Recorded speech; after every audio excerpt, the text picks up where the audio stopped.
Amém. Você pode se assentar, por favor. Quero convidar o professor Maurício Cunha que esteja aqui à frente. Posso chamá-lo de professor porque ele é meu professor num curso que nós estamos fazendo ali em Londrina. Tive a oportunidade de conhecê-lo, ouvi-lo falar. Nós soubemos de um curso que ele oferecia numa unidade de assistência social, na verdade que já é hoje uma grande unidade no Brasil, e nós enviamos uma pessoa representando a nossa igreja para esse curso, e depois ela voltou trazendo as informações para nós, e só fomos estreitando os laços. Depois o Guilherme teve um contato com ele, e a gente conseguiu estender sua agenda. Ontem ele esteve, sexta-feira ele esteve dando aula para nós, sexta-noite, depois lá em Londrina, sábado de manhã, sábado à tarde. Ontem à noite esteve conosco aqui no presbitério, falando sobre diaconia, e hoje está vindo o culto da manhã e à noite. Que Deus renove a sua força, Deus recompense o seu trabalho. Maurício, e obrigado pelo seu carinho. Leve um abraço a toda a sua família, e agradeça por ter cedido a você e esse dom de Deus na sua vida para poder servir na nossa comunidade. Deus abençoe e pode ficar à vontade. Boa noite, a graça e a paz. Amém. Muito bom estar aqui com os irmãos. Eu gostaria que os irmãos abrissem a palavra de Deus no livro de Lucas, capítulo 9. Nós vamos permear alguns versículos desse texto, desse livro. Lucas 9, versículos 10 e 11. Falar um pouquinho sobre Jesus anunciando a chegada do reino de Deus. Lucas 9, a partir do versículo 10. Ao regressarem, os apóstolos relataram a Jesus tudo o que tinham feito, e levando-os consigo, retirou-se à parte para uma cidade chamada Betsaida, mas as multidões, ao saberem, seguiram-no. Acolhendo-as, falava-lhes a respeito do reino de Deus e socorriam os que tinham necessidade de cura. Jesus aqui falava-lhes a respeito do quê?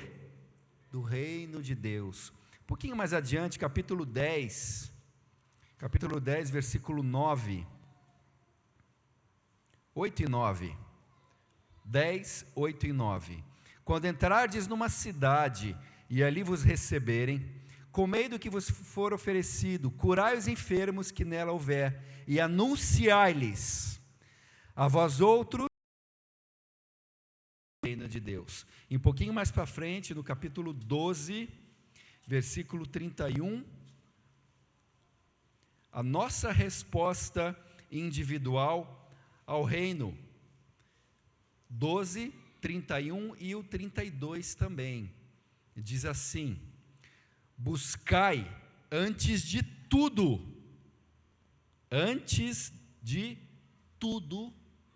o seu reino, e estas coisas vos serão acrescentadas.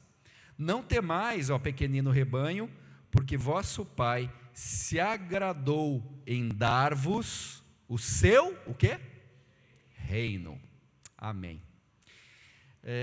Irmãos, eu sou missionário, atuo há 25 anos na obra missionária, trabalho com projetos sociais, fundei o CAD, que é o Centro de Assistência e Desenvolvimento Integral, é uma organização cristã especializada na área da transformação social na perspectiva bíblica. Ano passado a gente conseguiu o milagre de ficar entre as 100 melhores ONGs do Brasil, pela revista Época, Instituto do Ar. E temos treinado líderes, empreendedores sociais, missionários, pastores, para que implementem ou aperfeiçoem projetos comunitários, projetos sociais de transformação pela perspectiva bíblica. E nós entendemos que o que nós fazemos no campo da transformação social, do desenvolvimento social, é uma expressão do reino de Deus. Eu me lembro, a primeira ou segunda vez que fiz uma viagem missionária, campo transcultural, primeira vez que eu fui para a África, 1995, fui para a África do Sul, e o Mandela tinha acabado de ser eleito presidente da África do Sul. E eu fiquei hospedado na casa de crentes brancos, africaners, né? Cristãos, protestantes, reformados. E aí, sentados ao redor da mesa, conversando, eles estavam muito interessados em conhecer mais a nossa realidade aqui no Brasil. Para minha surpresa, o chefe daquela família começou a falar da indignação dele, porque o apartheid havia acabado na África do Sul. O Mandela tinha sido eleito presidente, afinal de contas, o apartheid é de Deus. Ele justificava o sistema do apartheid, de segregação racial, com a Bíblia. Ele tinha uma teologia do apartheid. Diga misericórdia. Como usam a Bíblia errado, né? Como nós podemos tirar conclusões absurdas da palavra de Deus? Ao invés de adequar a visão de mundo dele, a cultura dele, à palavra de Deus, ele adequou a palavra de Deus, que é eterna, verdadeira, permanecerá para sempre, à cultura. Ele inverteu. E isso sempre aconteceu na história da igreja. A Bíblia foi usada para justificar guerras, a Bíblia foi usada para justificar o sistema escravocrata. Hoje no Brasil, na América Latina, no mundo ocidental todo, a Bíblia está sendo usada para justificar a sacralização do capitalismo através da teologia da prosperidade. Isso já chegou em Sertanópolis, pastor? Ainda não, né? Aqui ainda não chegou, né? Que é, Deus se transforma num Papai Noel cósmico. Ele existe para me abençoar. O Evangelho é a minha prosperidade material. Eu sou de classe média, a classe média que é ascensão social, eu começo a usar a Bíblia a meu serviço. Deus se torna meu servo, ao invés de eu me tornar servo de Deus. O sistema capitalista, eu sacralizo esse sistema, eu pego versículos que falam de prosperidade, supervaloriza esses versículos, nasce na verdade uma ideologia, não diria nem uma teologia, uma aberração, eu diria uma heresia. Não é o Evangelho do Reino de Deus. Nós vemos a Bíblia sendo usada para justificar a nossa visão de mundo. Por que isso acontece? Quando nós nos aproximamos da palavra de Deus, e eu creio que a palavra de Deus a Bíblia é a revelação de Deus, é eterna, é supratemporal, é supracultural, amém? Mas necessariamente nós precisamos usar óculos para entender a palavra. Sempre que nós nos aproximamos da palavra, nós usamos óculos. E eu não me refiro a esses óculos. Que óculos que nós estamos usando o tempo todo? São os óculos da nossa cultura, são os óculos da nossa experiência religiosa, da nossa experiência subjetiva, dos nossos valores, da nossa família. Quando eu tiro os meus óculos, vocês todos ficaram embaçados. Vocês mudaram? Não, o que mudou foi a minha percepção. A palavra de Deus é eterna. A elaboração desta verdade, ela se dá em contexto, e a partir daquilo que nós chamamos de mediação socioanalítica. É um termo complicadinho, mas nada mais é que os óculos, tá? Ou, outros podem chamar de chave hermenêutica, ou chave interpretativa. Ou, nós estamos sempre interpretando as Escrituras à luz do nosso contexto, à luz dos nossos dilemas, da nossa realidade. Muito bem. E se os nossos óculos estiverem distorcendo a revelação? Vou citar um exemplo, para deixar mais claro. Quem aqui conhece o livro de Êxodo? Já leram o livro de Êxodo? A história incrível, o relato de um povo oprimido, o povo de Israel, debaixo do jugo de um povo opressor, o povo egípcio, Faraó. Deus levanta um libertador, Moisés, conduziu aquele povo, tem um grande relato miraculoso, atravessaram o mar vermelho rumo à terra prometida. Muito bem. Eu posso ler Êxodo, vivendo ditaduras militares, altíssima desigualdade social. Eu leio isso aqui e falo, é isso, o Evangelho é isso. E eu tento conferir sentido ao todo das Escrituras a partir de uma parte dela, como se tudo que Deus fizesse fosse libertar o oprimido do seu opressor.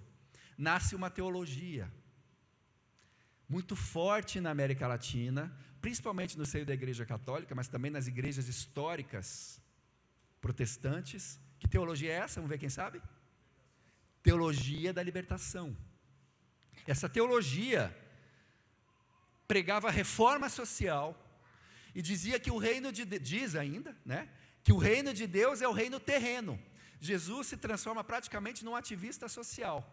Não há tanto espaço mais para a confissão de pecados, para as manifestações sobrenaturais de Deus. Ela pega uma parte e absolutiza o valor desta parte. Embora contenha parte da verdade, como sistema teológico, é um equívoco hermenêutico. Tá bom? É um equívoco interpretativo. Não dá conta enquanto mediação socioanalítica. Esses óculos não trazem uma revelação plena do todo das Escrituras. E induzem ao erro enquanto sistema teológico. Eu posso também, como eu já citei, pegar alguns trechos que falam de prosperidade, e a Bíblia fala sobre isso, só que a prosperidade bíblica é muito diferente, é muito mais abrangente que a prosperidade econômica. Eu estou num sistema capitalista, eu almejo ascensão social, eu quero um carro melhor, eu quero um apartamento melhor, eu quero uma escola melhor para os meus filhos, eu sonho com férias na Disney. Eu pego isso, e se a Bíblia fala isso de prosperidade, eu transformo nisso e permeio todas as escrituras a partir dessa chave hermenêutica, equívoco interpretativo. Mediação socioanalítica que induz ao erro. E hoje tem muitas pessoas totalmente equivocadas na compreensão do Evangelho. Ou eu posso pegar, por exemplo, o livro de Atos, capítulo 2, os grandes sinais e prodígios e maravilhas que aconteciam na época dos apóstolos e acontecem hoje, mas achar agora que todo culto tem que ter aquilo. Todo culto tem que ter um cego vendo, um coxo andando. Acontece isso? Não acontece. Porque o Evangelho, a revelação é mais do que isso, é mais abrangente do que isso. Muito bem. Diante disso, então, que eu falei para vocês, qual seria a chave hermenêutica das Escrituras? Qual é a chave interpretativa que dá sentido ao todo das Escrituras e que é aceita historicamente pela igreja, pelos pais da igreja, pela igreja histórica?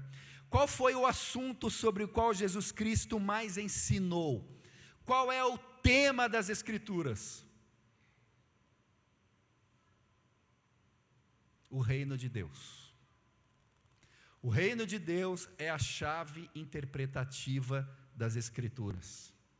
É o que dá sentido ao todo. Deixa eu fazer uma pergunta para vocês. Então, vamos falar um pouquinho de reino, porque eu acho que a gente fala pouco de reino em comparação com a ênfase que a Bíblia dá. Jesus falou muito sobre reino. A maioria das parábolas é sobre o reino de Deus. O reino de Deus é semelhante a. O reino de Deus é como. A pregação de João Batista, hoje de manhã falávamos sobre isso. Arrependei-vos e crede no Evangelho do reino de Deus. O reino de Deus é chegado a vós. O reino de Deus está próximo de vós. Jesus Cristo anunciava-lhes o reino. Enviou os apóstolos, os discípulos, para pregar que o reino de Deus era chegado. O reino de Deus estava próximo. Mas o que é de fato o reino de Deus? E aí eu vou fazer uma pergunta para vocês. Quantos aqui o reino de Deus já é chegado à sua vida? Levantem a mão. Amém? O reino de Deus já chegou na sua vida? Quais são as evidências disso? Cadê esse reino? onde que ele se manifesta? Onde está esse reino? A Bíblia diz que ele é um reino eterno e inabalável, mas cadê? Eu posso olhando daqui, eu não vou saber, mas pode ter uma pessoa do lado da outra, o reino já chegou na vida dela, outra não. Se ele é real, tem que haver evidências. Ele não pode ser uma abstração. Ele não pode ser algo tão abstrato, etéreo, que acaba se diluindo no nada.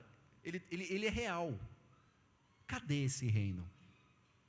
E aí, para isso, nós vamos definir reino de Deus, e poderíamos dar N definições, poderíamos discorrer horas e horas sobre reino de Deus. A Bíblia fala bastante sobre isso, cantamos já isso hoje.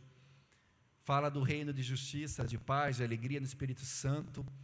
Mas eu gosto de uma definição bem simples de reino de Deus, para você não esquecer mais, mas ao mesmo tempo muito significativa. O reino de Deus é todo lugar, é todo ambiente aonde Deus reina. Tão simples quanto isso.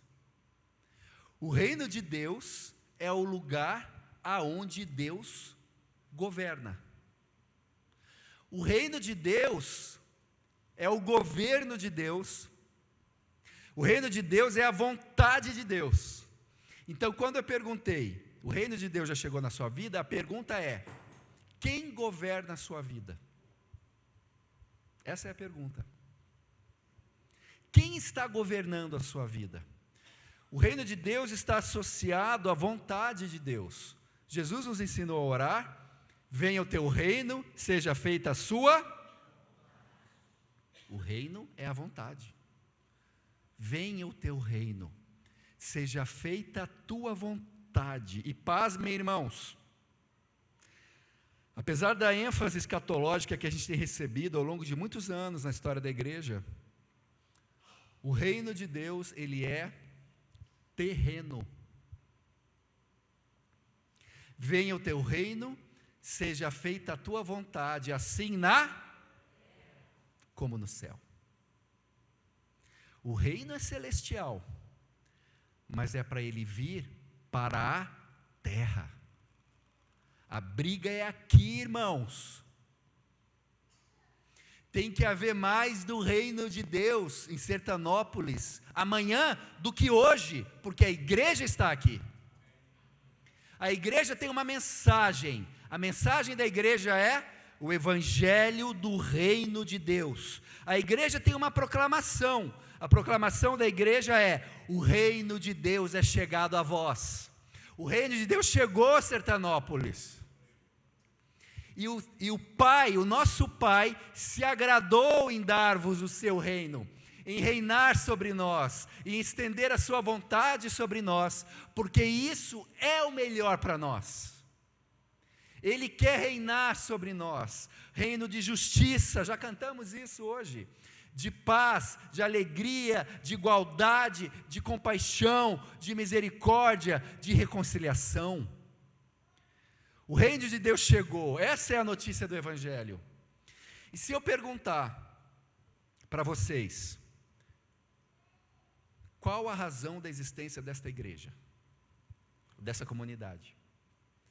Por que o CAD existe, o ministério que eu trabalho? Por que essa comunidade existe? Vocês podem dar muitas respostas, todas elas legítimas.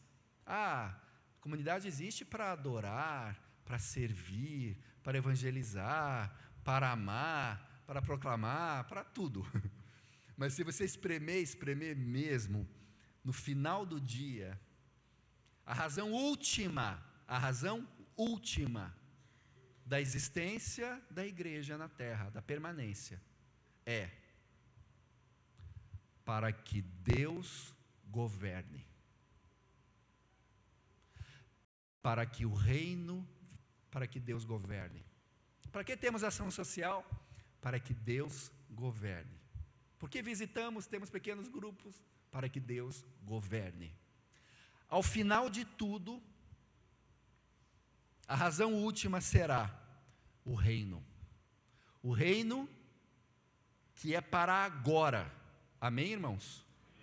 Mas ainda não. Como é que pode ter alguma coisa que é para agora, mas ainda não? É o reino. Muito tempo a nossa ênfase teológica foi o reino escatológico, o reino do porvir, a nova Jerusalém. Mas o reino é para agora também.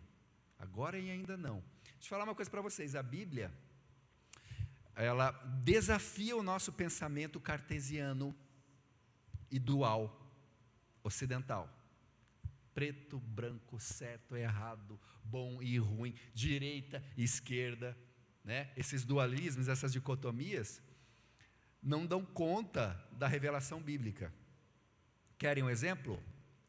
Jesus Cristo é 100% Deus. Amém? Jesus Cristo é 100% homem. Deus e homem é a mesma coisa? Como pode alguém ser 100% duas coisas mutuamente excludentes?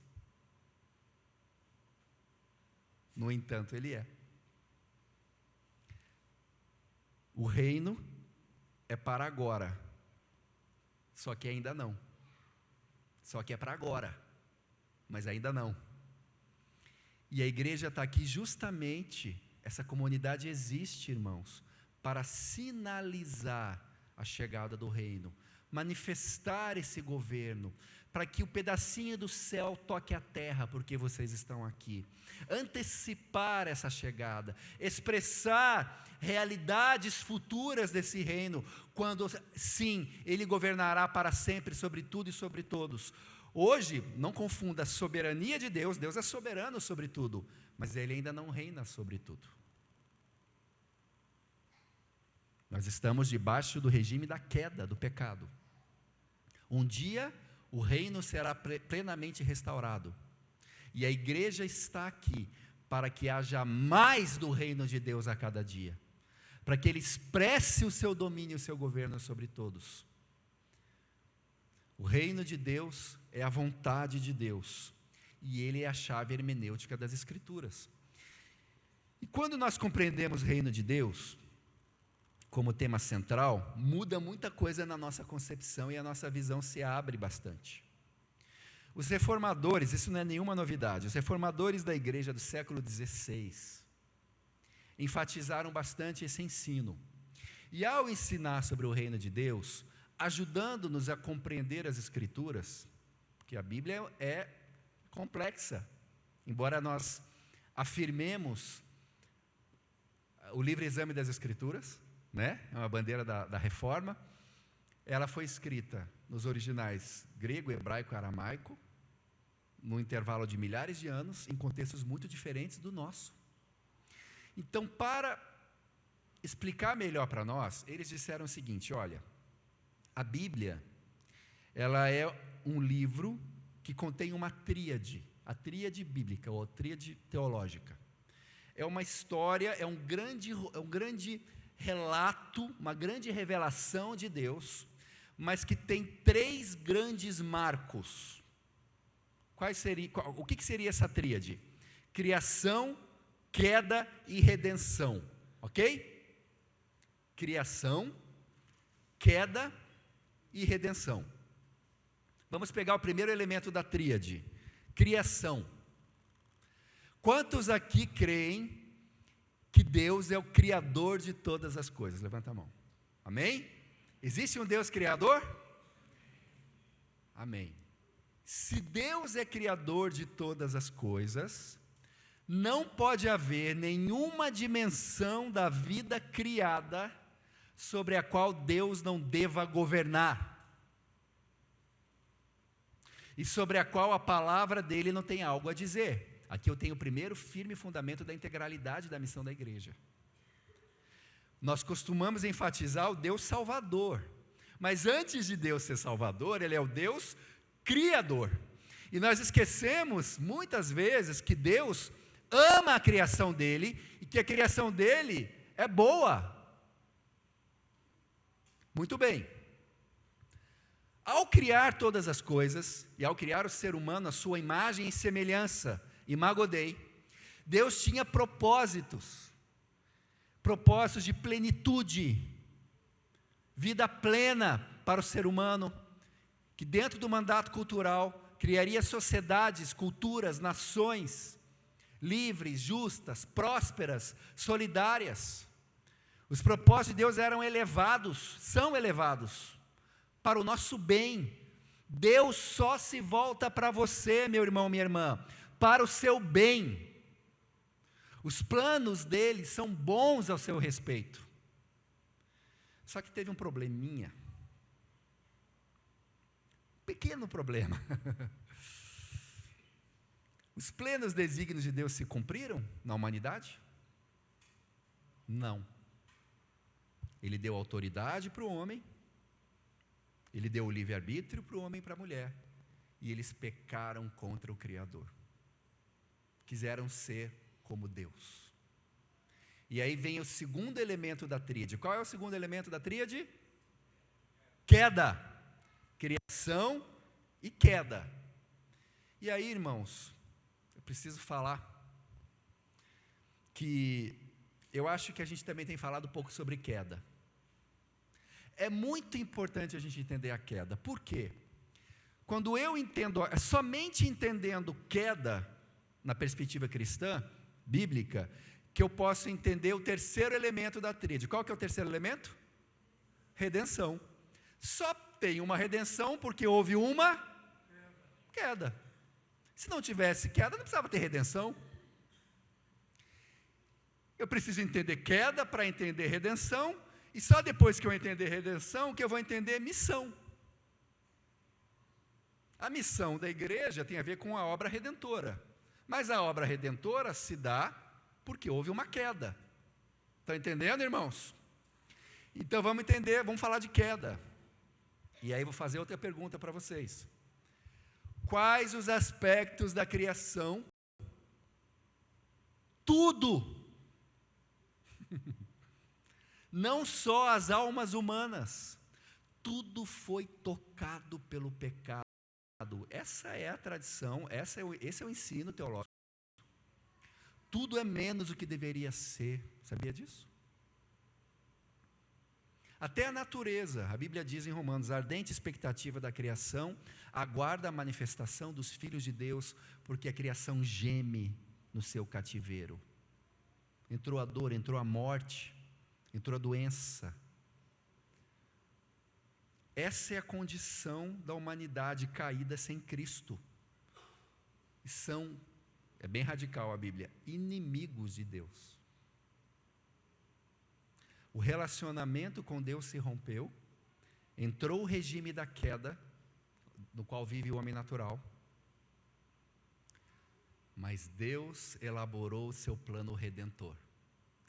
E agora tem uma boa notícia, isso é o Evangelho. Por definição, a redenção não pode ser menor do que a queda. A redenção não pode ser menor que a queda. Que Deus é esse? Pequenininho, que operaria uma redenção menor que o pecado. Onde abundou o pecado, superabundou a graça. Então, se a queda afetou todas as áreas da vida, muito mais o sacrifício redentor de Cristo tem poder para curar e salvar todas as áreas da vida. Nós atuamos na área social pela erradicação da pobreza, na proteção de crianças e adolescentes em situação de vulnerabilidade. Nós reconhecemos isso como fruto da queda. Por isso entendemos que é o agir redentor de Deus, através do seu povo, a comunidade consciente do reino de Deus, a sua igreja, que sim, é parte da missão da igreja, atuar nessa área. Em todas as áreas, em tudo que caiu, reconhecemos pobreza, vulnerabilidade, uma criança violada, como fruto da queda. Deus não planejou isso, logo a transformação é possível. Irmãos, eu passei por uma experiência bem radical. Eu tenho mestrado em antropologia social, e Curitiba foi a primeira grande cidade brasileira a fazer, não foi a prefeitura, foi o CMDCA, o Conselho Municipal de Direitos de Crianças e Adolescentes, fez uma pesquisa, encomendou uma pesquisa da realidade social da infância e da adolescência.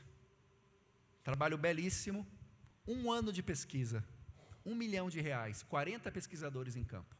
A cidade quis saber tudo sobre a sua criança e seu adolescente. O resultado é um relatório de 1.200 páginas. Está disponível para download, qualquer pessoa pode acessar. O trabalho é elogiado. Eu tive o privilégio de fazer parte dessa equipe. E como eu tenho uma formação na área de ciências sociais, eles reuniram a equipe e falaram: Maurício, como você conhece pesquisa qualitativa, o teu trabalho vai ser justamente as entrevistas e a pesquisa qualitativa com as crianças. Então, a minha parte não era dizer, tem tantas crianças fora da escola, tem tantas crianças em situação de rua. Eu tinha que falar com a criança. Eu tinha que entrevistar a criança e ouvir a história de vida dela. Eu entrevistei menino na rua, entrevistei uma mãe que teve o filho adolescente assassinado por um agente do Estado, pelas costas. Eu fui em casas-lares, em casas de acolhimento, conversar com crianças de 7, 8 anos, que o Estado teve que tirar essa criança da sua família para proteger essa criança, porque essa criança estava em risco. Eu tinha que olhar no olho de uma criança, abaixar assim, olhar no olho de uma criança de 7 anos, eu tinha que perguntar, era meu trabalho como pesquisador: você sabe por que você está aqui? Você sabe por que você está aqui? E eu vi de uma criança de 7 anos, 8 anos, é que o meu pai me batia tanto, mas outra criança de 9 anos dizer, é que o meu padrasto me obrigava a ver ele ter relações sexuais com a minha mãe. Isso acontece todo dia, o tempo todo. E sair de uma entrevista como essa, ir para a igreja, adorar um Deus que é todo poderoso e todo amoroso. Ele é todo amor e ele pode tudo, mas ele permite isso. Já pensou nisso? Já parou para pensar nisso? Sabe como que eu não adoeci? Eu ainda não estou na tarja preta, né? Ainda estou tranquilo, né? Porque eu pensava, não, eu estou debaixo do regime da queda. Um dia tudo isso vai mudar. A redenção é maior do que a queda. E eu vi casas de acolhimento, por exemplo, quando eu visitei casas de acolhimento, que fazem um excelente trabalho, casas cristãs, que estão, ao acolherem esta criança, não, claro, não manifestando de uma maneira perfeita, mas ao acolherem essas crianças, estão sinalizando o reino, estão mostrando o amor de Deus Pai para essas crianças, na medida do possível, lampejos do reino de Deus, que a igreja emite por onde ela vai. As melhores casas de acolhimento que eu visitei eram casas cristãs. Trabalho com população, com comunidade de rua, igrejas fazendo trabalho de acolhimento, de cuidado. A igreja fazendo a sua tarefa de sinalizar o reino de Deus. Não desprezemos as consequências da queda. Mas vamos saber também que nós somos ação. E não podemos abrir mão do nosso papel enquanto igreja. Já deu para entender que não cabe nossa missão dentro dessas 4 paredes, né, irmãos? Posso falar isso, pastor? Posso continuar pregando? Reconciliando consigo mesmo, tudo caiu. Deus está reconciliando consigo mesmo o quê? Todas as coisas. Colossenses 1:20, Atos 3:21, Pedro fala também, diante do Sinédrio, até o dia da restauração de todas as coisas. Portanto, não existe a dicotomia evangelismo e ação social. Eles são aspectos indissociáveis do mesmo agir redentor de Deus. Ok? Jesus, ele evangelizava, mas ele também curava. Jesus proclamava as boas novas, mas alimentava os famintos. A dicotomia evangelismo e ação social, quando alguém pergunta assim, ainda isso é debate no grupo de missiólogos, né? Na missiologia. Eu faço parte de um grupo aqui de missiólogos no WhatsApp. Ainda volta a essa pergunta, o que é prioridade, né? O evangelismo ou a ação social na agenda da igreja? A pergunta é errada, porque a pergunta já parte de uma predisposição dual, dicotômica. Jesus não tinha isso. Curar, era vista para os cegos, era o coxo andando, era alimentar faminto, era proclamar, era tudo. E de manhã eu falava que ele foi reconhecido pelos seus discípulos, lá no final do livro de Lucas, como profeta poderoso em obras e em palavras, diante de Deus e de todo o povo. Assim deve a igreja ser também. Poderosa em obras e em palavras. É uma coisa só, é o todo, porque o reino de Deus é a resposta total de Deus à necessidade total do homem. Isso aqui é o nosso problema, ó. Isso aqui é religião gnóstica. Isso aqui é platônico. Isso é dualismo grego. Isso não é visão cristã de mundo. No dualismo grego, que influenciou o cristianismo, porque a cultura helênica era a cultura predominante na época que o evangelho chegou na Palestina, né? Tanto que o original do Novo Testamento é grego. Os gregos concebiam o mundo de uma maneira dual. O espiritual é santo, é sagrado, e o físico e material é profano. A matéria é má para os gregos antigos. Isso é bíblico? Isso é bíblico? Não. O nosso corpo na Bíblia, o que ele é? Templo do Espírito. O hebreu, ele trazia uma visão holística, integrada. A terra era santa. Deus, para o hebreu, Deus é a minha rocha, Deus é a minha fortaleza, Deus é o meu castelo forte. O grego abstrai. Deus é onisciente, Deus é onipresente. Entenderam a diferença? O grego traz esse dualismo, ele separa sagrado do profano ou sagrado do secular. Quer ver como que a gente escorrega nisso? Ah, Maurício, na minha vida cristã eu faço tal coisa. Ele vai dizer o que ele faz domingo na igreja ou na terça-feira à noite no culto de oração. Mas na minha vida secular, aí ele vai dizer o que ele faz segunda, terça, quarta, quinta, sexta, de 8 às 5. Né? Sabia que crente não tem vida secular? Nunca mais diga na minha vida secular. Que isso? Quem fala? Da onde que veio isso? O cristão é chamado a viver o tempo todo para a glória de Deus. Quer comais, quer bebais ou façais qualquer outra coisa, fazei tudo para a glória de Deus. 1 Coríntios 10, 31. O dualismo sagrado profano entrou na igreja, uma parte da igreja, e já no final do primeiro século gerou até uma seita, uma heresia, que era a heresia gnóstica. Os gnósticos tendiam a super espiritualizar tudo. Não sei se vocês já viram esse filme, né? Quando eu falava de manhã que a igreja, ela não foi chamada a fazer uma vigília de libertação vigília de oração pela libertação do preso. Ela é chamada a visitar o preso. Os gnósticos, filhos do dualismo grego, espiritualizam tudo. Então, ao final do primeiro século da era cristã, já estava se negando a encarnação de Cristo.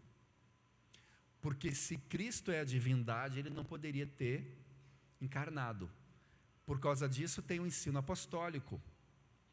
Provai os espíritos, se algum espírito procede de Deus, ele confessará que Jesus Cristo veio em carne. Já leram esse texto? Advertências contra o ensino gnóstico. Uma tendência de querer super espiritualizar, ser mais espiritual do que a Bíblia. E isso é extrapolado para alguns domínios sociais, algumas áreas da vida. Então, no gnosticismo evangélico, que é filho do dualismo grego, Deus está interessado no quê? Nas questões espirituais, na moral, na graça, na fé, na ética, missões, teologia, evangelismo, discipulado, devocionais, disciplinas espirituais e a guerra espiritual. Alguém vai dizer que essas coisas não são coisas de Deus? Ou relacionadas com Deus? Né? E no andar de baixo, está o que é natural, físico e secular. Trabalho, né? Palavra hebraica para trabalho, alguém sabe? Avad. Palavra hebraica para adoração, alguém sabe? Avad, a mesma palavra. Na visão bíblica, trabalho é um ato de adoração, irmão. Imagina a igreja brasileira pensando assim. O país já tinha sido transformado. Razão. Já ouviram aquela coisa? Não pense muito não, só creia. Já viram? A razão está no nível inferior e secular, quando isso não é bíblico. Amarás ao Senhor teu Deus de todo o coração, alma, força e entendimento. Os bereanos foram considerados mais nobres porque inquiriram racionalmente a pregação de Paulo. Não foi a pregação do Maurício, não, foi de Paulo. Espera aí, Paulo, deixa eu ver se é mesmo assim. Foram conferir. Inquirição racional. Por causa disso eles foram chamados de rebeldes. Não, mais nobres. Mais nobres. Negócios, Calvino liberou o lucro, e disse, até radicalizou, né? Ele disse que o empresário cristão, deve ter vários aqui, que ele peca contra Deus se ele não produz riqueza e lucro. Política, então, já é o terceiro andar de baixo, é do diabo, essa é do diabo mesmo, nem é secular, né? Essa demonizou geral. Quando o próprio Calvino disse também que, temos aqui gente aqui da área da política, né, de gestão pública. Calvino disse o seguinte: se alguém almeja a posição política, ou tem vocação para a arena da política, muito sacrossanta é a sua vocação, mais santa que todas as outras. Olha só. Por quê? Porque a política, ela tem, como é a arena do poder, ela tem a capacidade de potencializar a maldade ou a bondade. Se não tivessem dado poder a Hitler, ele teria sido só mais um maluco lá com as ideias dele, mas deram poder para ele. Potencialização da maldade e da bondade. Vamos orar pelo nosso país, que vem eleições por aí, né? Domingo que vem. Não sei como é que elas vão estar, se vão estar chorando daqui a uma semana, vamos ver. Ciência, não vou nem discorrer muito sobre isso, mas tem toda uma ministração sobre a ciência não é neutra. A ciência é resultado de predisposições, de pressuposições, é a expressão de visão de mundo, economia, mídia, artes, ministérios físicos. Aqui entra a justiça social, dia da semana, o andar de baixo, né? Vocês conseguem identificar isso muitas vezes dentro de nós? Ou às vezes na própria igreja? Esse tipo de visão, esse dualismo, essa hierarquia? Essa é a causa da irrelevância social da igreja evangélica. Nós não seremos uma igreja transformadora debaixo de dualismo grego e de gnosticismo. Porque com isso a nossa missão vai se limitar ao povoamento do céu. A gente existe para povoar o céu. Só que quem fica ocupado demais só povoando o céu, não discipula as nações da terra. E para esse trabalho de discipulado de nações, a gente precisa entender isso aqui, ó. Corandeu, diante de Deus, diante da face de Deus. Coram, diante de ou perante. Deus. Foi um dos lemas da reforma. Estou numa igreja reformada, não é isso? Glória a Deus. Então, a reforma veio para desconstruir isso aqui. A reforma veio para desconstruir isso, entre outras coisas. E dizer que o todo da vida deve ser vivido diante da face de Deus. E que o agir redentor de Deus diz respeito a todas as áreas da vida. Fé, ciência, tem pessoas aqui chamadas para produzir conhecimento científico. Administração, missões, direito, leis justas, aplicar a justiça, a arte, a música, a produção da beleza, a vida devocional, o pão, a satisfação das necessidades físicas e imediatas das pessoas.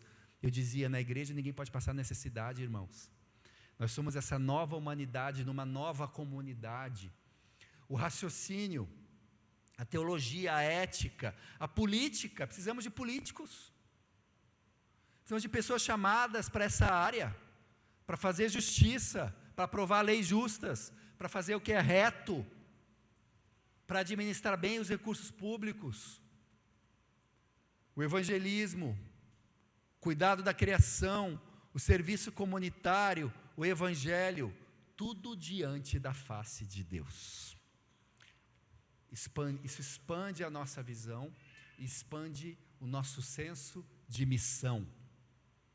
Se a queda afetou todas essas dimensões, é tarefa da igreja sermos ministros de reconciliação em todas essas áreas da vida.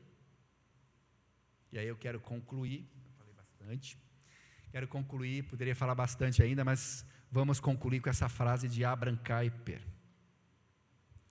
Ele disse: não há um só centímetro em todos os domínios da nossa vida humana sobre o qual Cristo, o Senhor de tudo, não clame, é meu.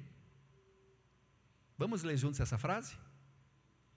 Não há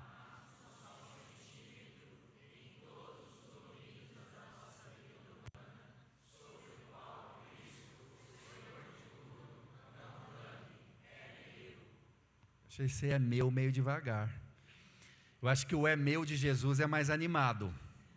Você já parou? Aliás, deixa eu dar uma palavra para vocês. Já parou para pensar que a gente olha para o nosso entorno, para a nossa vida, para as nossas circunstâncias, para o nosso país, às vezes dá um desânimo, não dá? Eu trabalho com comunidades em situação de pobreza, crianças em situação de vulnerabilidade. Nós temos um projeto dentro do Complexo da Maré, irmãos, no Rio de Janeiro. Comunidade mais violenta do Rio hoje. Se tem um tiroteio na Maré, chega no meu celular antes do que na polícia, eu fico sabendo do grupo de WhatsApp. Não saia de casa, não vai ter atividade com as crianças hoje, fulano morreu baleado. Às vezes a gente olha tudo isso e dá um desânimo, não dá? Mas então eu tenho uma notícia para você. Jesus Cristo não está desanimado. Então eu não tenho o direito de estar. Isaías 42 diz: não desanimará até que ponha na terra o direito.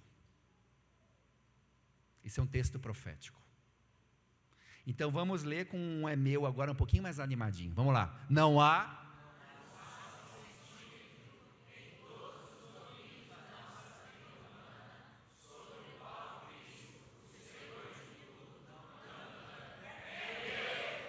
Amém. Vamos aplaudir o Senhor Jesus? Vamos lá?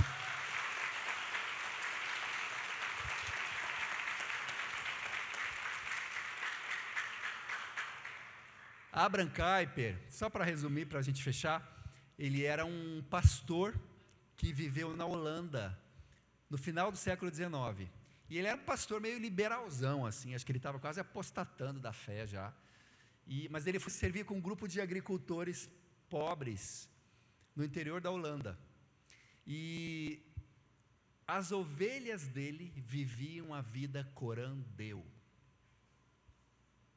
Aqueles agricultores simples do campo, eles plantavam para a glória de Deus, a colheita era um ato de adoração.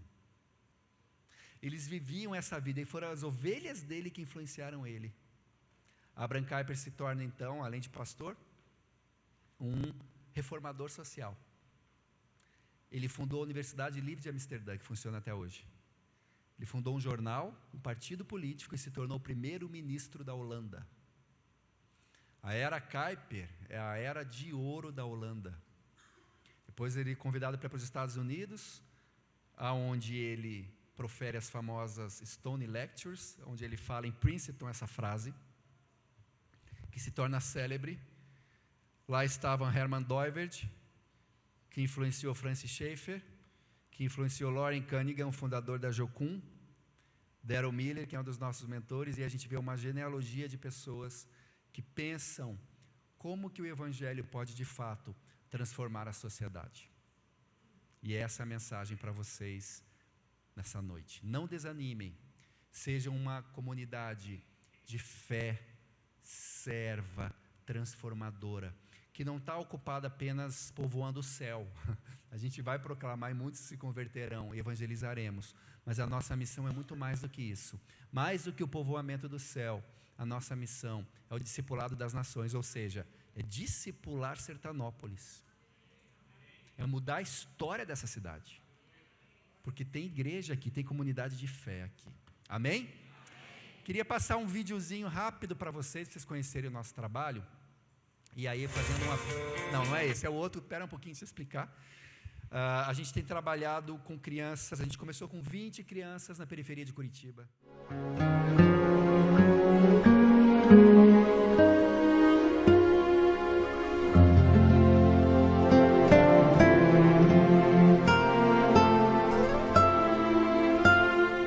Uma vida de cada vez. Às vezes a gente não pode transformar o mundo inteiro, mas a gente pode impactar para sempre uma vida, né? Então nós damos essa oportunidade através do apadrinhamento, onde você recebe uma criança, contribui com um valor mensal que possibilita que a gente traga a criança para o projeto e a criança participe das atividades, e você vai acompanhar o desenvolvimento da criança, vai receber uma cartinha, vai receber um monitoramento dela, o que mudou na vida dela, um imã de geladeira com a foto dela para poder estar orando pela sua família. E esse vídeo relata a história de 2 crianças num dos nossos projetos, lá no sul da Bahia, na cidade de Valença, na Bahia. Dá para passar?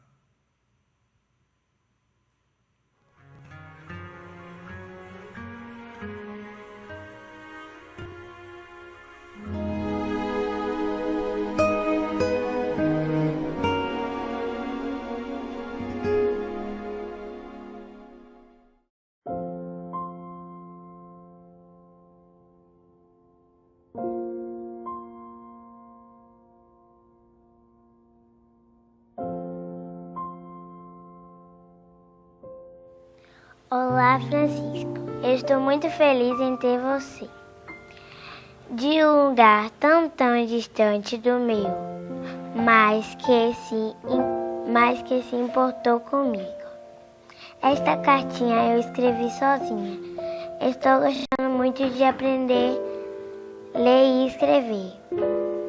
Um jeito que achei de te agradecer foi escrever a minha primeira carta para você. Eu não sabia que uma pessoa que nunca conheci me daria a oportunidade de sonhar, de mudar a minha vida.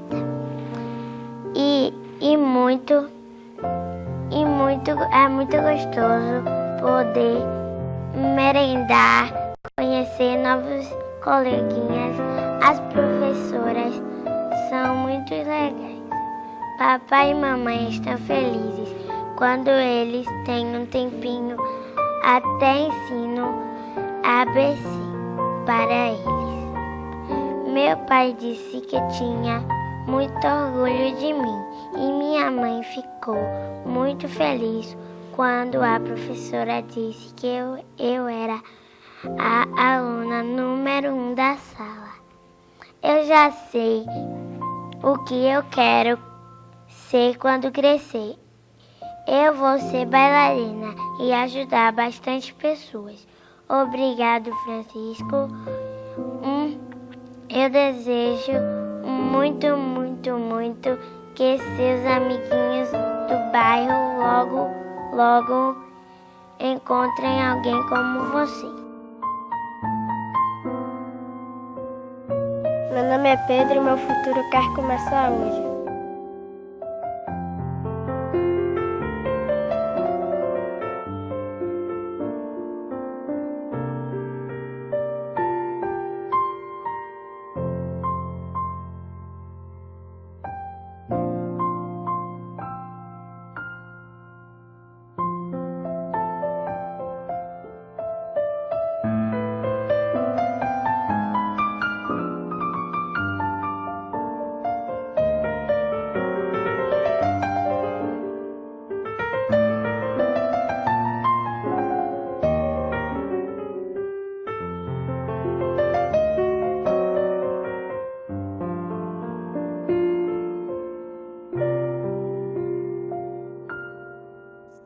Bolshoi hoje, de Joinville.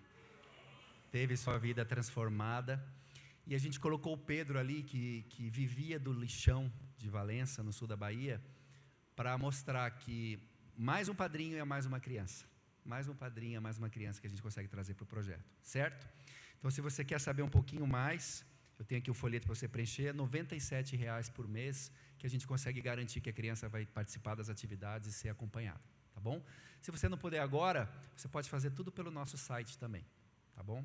Foi uma alegria estar com vocês, obrigado pelo privilégio de conviver com a comunidade nesses dias. Vamos orar? Vamos ficar de pé para a gente orar?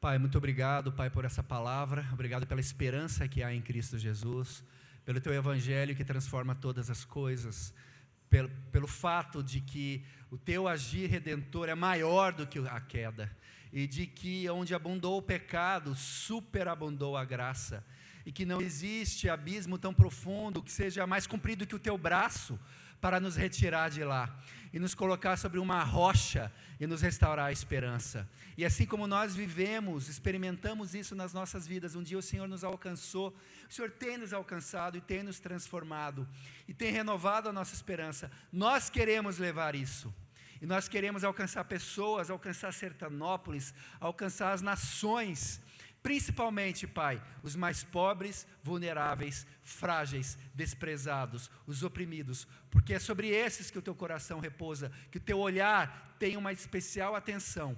Levanta essa comunidade, Pai, para marcar a história dessa cidade e abençoar muitas vidas. Levanta esta comunidade para discipular Sertanópolis, Pai, fazer uma nova história, uma nova realidade nessa cidade, transformando essa realidade, salvando a muitos, manifestando, expressando o Seu amor, Pai, amando a Deus, amando as pessoas. Muito obrigado em nome de Jesus. Amém. Obrigado, irmãos.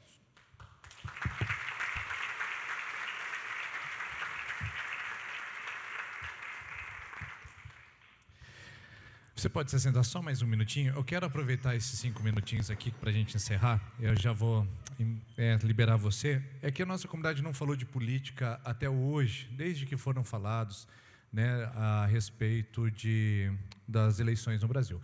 Nossa comunidade não apoia nenhum candidato e nunca apoiará, né, enquanto eu for pastor aqui, um candidato específico. Ele pode ser da nossa igreja e nós não apoiaremos nenhum candidato específico, porque nós queremos que você encontre no seu voto a sua capacidade de fazer a sua decisão. Nós entendemos que a igreja ela foi composta para alimentar e nutrir a fé das pessoas. Ela não foi composta para ocupar os espaços políticos para buscar os seus interesses. Nós não queremos um político lá para lutar pela igreja evangélica. Nós queremos um político lá para lutar pelo bem, pela saúde, pela educação, pela segurança, pela vida justa e abençoada que todos nós temos direito. Então pense muito bem e reflita muito bem sobre os valores que você precisa em um político. Não olhe para a crença que ele possui. Não olhe para se ele é membro de uma igreja evangélica, se ele é pastor fulano de tal. Olhe para os valores que essa pessoa defende. Porque pode ser que uma pessoa defenda os valores cristãos, mas não defenda o valor da justiça e do direito. Porque os nossos valores cristãos às vezes sejam baseados em ter liberdade de igreja, em não ter ideologia de gênero, e aí a gente fica feliz por um político fazer isso ao nosso favor. Mas nós precisamos de um político, de gente do bem, que faça muito mais do que nós defendemos. Olhe, pense bem, reflita, não venda o seu voto, não se corrompa, não seja inocente para realizar isso agora. Converse com gente inteligente, converse com gente que está envolvido nesse ambiente, que conheça pessoas que estão fazendo certo, que estão lá em cima realizando coisas boas para nosso município, para o nosso estado, para o nosso país, e que defenda valores dos mais altos padrões que a Bíblia também tem a falar sobre eles. Então, nós estamos aqui para fazer essa consideração. Se você encontrar alguém entregando um folheto próximo aqui à igreja, não entenda que a igreja está apoiando, a rua é pública, mas enquanto nós somos pastores dessa comunidade, nós não temos candidatos oficiais, tá bom? Nós fomos chamados para ministrar ao coração e à vida das pessoas, como igreja local, a fé. Nós precisamos de irmãos que se levantem aqui e que influenciem a política, mas nós queremos gente do bem, gente que faça isso com decência, com ordem, com justiça e com os valores absolutos do reino de Deus. Eu não fui chamado para essa área, queridos. Infelizmente ou felizmente, eu sou apenas pastor. Você nunca me verá na vereança, nunca me verá como prefeito, como secretário, ou em tribunas ou em palanques, porque Deus me chamou para nutrir e alimentar a fé do seu povo. Talvez você seja chamado para ocupar a Câmara, o Senado, ser um deputado federal, ser um vice-presidente da República, que saia daqui de Sertanópolis, e nós vamos orar e abençoar a sua vida, mas nós vamos exigir de todos os nossos governantes, de que eles sejam gente do bem e que façam o melhor pelo povo brasileiro e não pela igreja brasileira, pelo povo brasileiro. Nós não estamos aqui para defender os nossos direitos, nós estamos aqui para defender o direito do povo, e quando a gente defender isso, nós vamos estar defendendo o reino, entendeu? Então vamos fazer isso nesse próximo domingo. Eu não te verei até lá, provavelmente. Faça com consciência, converse, dialogue, e você viu que nesse tempo nós não vamos falar aqui de candidato A ou B ou C ou D nesse lugar. Por quê? Porque se você é da ala B, pode ser que você se constranja com gente que seja da ala A, e você que é da ala A, pode ser que se constrange com gente da ala C. A gente não quer isso. Por isso, não brigue pelo Facebook, não comente posts, não distribua nos nossos grupos de WhatsApp da igreja. Nós não queremos política nos nossos grupos de WhatsApp da igreja, nós não queremos influência nisso. Não discuta, não brigue, não exponha candidato alheio, defenda o seu voto, exponha talvez o seu posicionamento, mas faça com decência, com sabedoria, para que a gente viva uma comunidade em paz. Por isso, use seu Facebook, sua mídia social, de uma maneira coerente nesses últimos dias, que a coisa vai ficar mais acirrada ainda. Por favor, você que é líder principalmente, seja discreto, seja decente, seja coerente, e ponha-se no seu lugar. Não discuta, não entre no Facebook alheio para comentar, ou para destruir, ou para expor. Isso Deus ofende aqueles que são diferentes de nós. Então, pela vida do Maurício Cunha, pela sua família,